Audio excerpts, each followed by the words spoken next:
DJI is a name that drone lovers know very well. For years, they've led the way in camera drones. From large pro models to compact flyers, DJI knows what it's doing. And just when many thought the Mini4 Pro was the peak for small drones, DJI came back with a big surprise, a possible new champion, a true step forward, the DJI Mini5 Pro. Now there's always buzz when DJI releases a product. People get excited. Rumors fly around. Leaks start showing up online. Forums light up. Hype can be misleading. We're not here to ride the hype wave. We're here to dig deeper, to look at what's real. What's changing?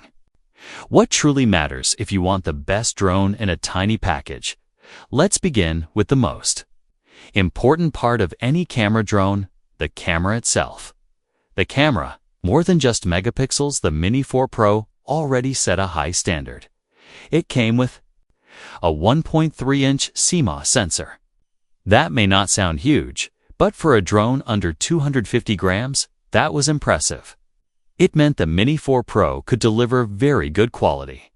Photos looked sharp. Videos were crisp. Details popped, even in challenging lighting. The sensor worked well in daylight.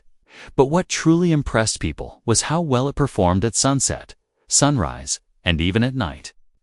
Many drones in this size class struggle when the light gets low. The Mini4 Pro held its own, and now, with the Mini5 Pro, DJI is rumored to go even further. We're talking about a full 1-inch sensor. That's a serious upgrade. In photography, sensor size matters more than just megapixels.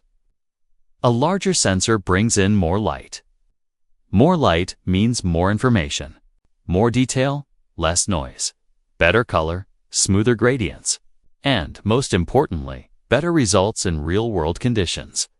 A 1-inch sensor in a drone this small is a big deal. It's not just a spec bump. It's a leap in image quality. In fact, a 1-inch sensor used to be something you'd only see in much bigger, more expensive drones. Now DJI might be packing that into something you can fit in your jacket pocket.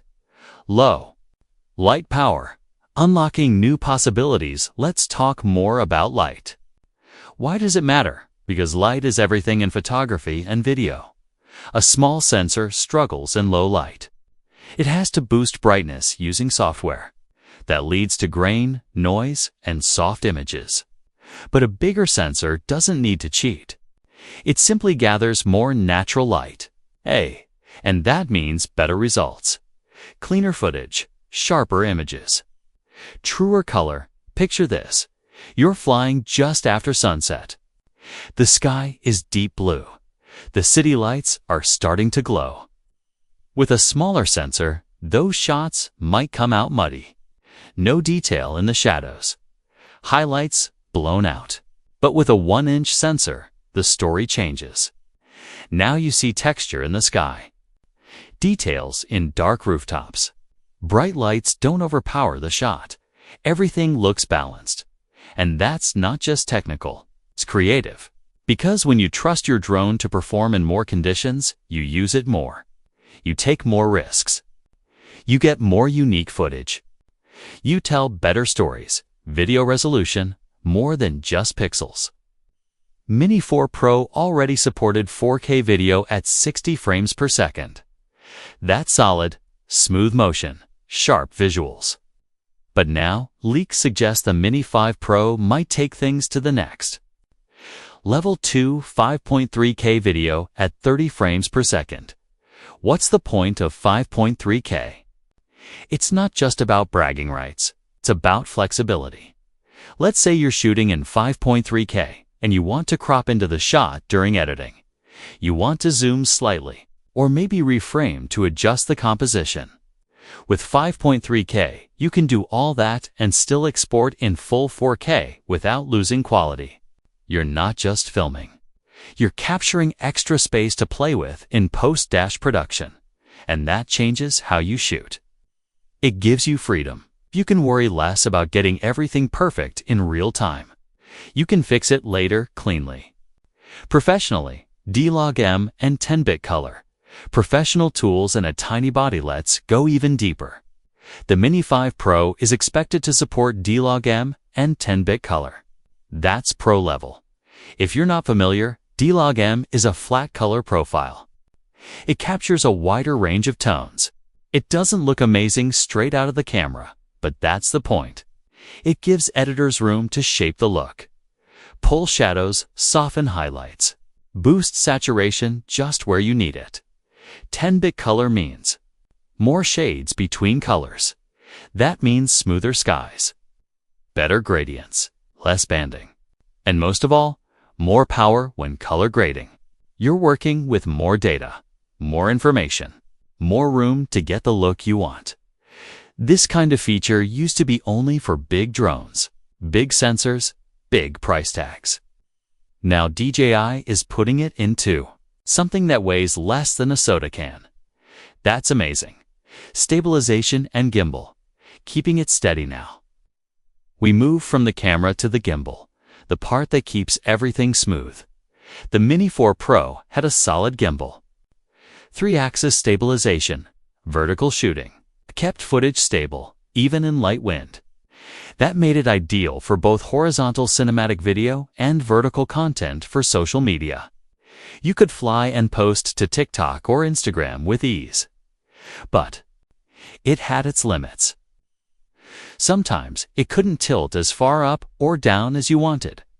Orbit shots were a bit stiff. Flying close to the ground at dramatic angles was tricky. That might change. Leaks point to a redesigned TWM on the Mini5 Pro. What does that mean? It could mean more tilt range, more freedom, better low-angle tracking shots, more flexible composition while flying, and maybe even better stabilization overall. If DJI pulls this off, you'll feel the difference in your footage. Less microjitter, cleaner pans, more dynamic shots. It won't just look better, it'll feel better, build quality and design. Small changes, big impact. Let's talk about the body, the shell. The frame. The Mini4 Pro was already very good. Lightweight, foldable, under 249 grams. That weight matters a lot. It puts the drone in a lower legal category in many regions. That means you don't need to register it. You don't need special licenses. You can fly with fewer limits. And yet, the Mini4 Pro still felt solid. The arms locked well. It flew steady. Even though the body was plastic, it didn't feel flimsy. It was well-engineered. The Mini5 Pro is expected to keep the same folding design, but there are subtle updates. Leaks show redesigned motor housings. That's probably to improve airflow. Better airflow means better cooling. Better cooling means more stable performance, especially in hot weather. Overheating can kill performance. DJI seems to be fixing that at the design level. There's also talk of improved vents, more open space for heat to escape. This matters if you're filming long takes, especially in summer. Your drone stays cooler. That means better reliability. Less risk, more confidence, another potential upgrade. Built-in propeller guards. This is big. Most drones use clip-on guards. They work, but they're annoying, easy to forget, easy to lose. Built-in guards are always there. They add safety without adding bulk. This is great for new pilots, indoor flights, close quarters flying, forests, tight alleys, wherever the risk of hitting something is high. Built-in guards give you peace of mind. And despite all these changes, early leaks say the drone is still under 249 grams. That's incredible. Adding features without adding weight. That's smart engineering. Everyday use, folding, setup, and ergonomics. Let's go even deeper into the daily experience. How a drone unfolds, how the propellers lock, how the battery clicks into place. These sound like small things, but they make a difference. The Mini series is known for being fast to deploy. You pull it from your bag, pop out the arms, lock in the battery, and you're ready to go. That speed is important when the light is fading, or when you need to catch a moment quickly. Every second counts. The Mini5 Pro seems to keep this idea in mind. Nothing radical, just small tweaks. Slightly better hinges, tighter locks, smoother battery slides. These things don't make headlines, but they make life easier. They make flying fun, not frustrating. Controller compatibility, no surprises. Just smooth flying. Now, let's look at the controller. This part often gets overlooked. The Mini4 Pro supported two main controllers, the GRC and the RCN2. Both were great. The DJI RC had a built-in screen, bright, responsive, easy to use. The RCN2 used your phone, but gave solid performance. Both offered strong signal, low latency, and good range. The Mini5 Pro is expected to support these same controllers. That's great news. You don't need to learn something new. You don't need to spend more money. You don't need to rebuild your whole kit. You can keep using what you already know. This is DJI respecting your investment. It's them saying, we're giving you something better, not something totally different. That's the right move.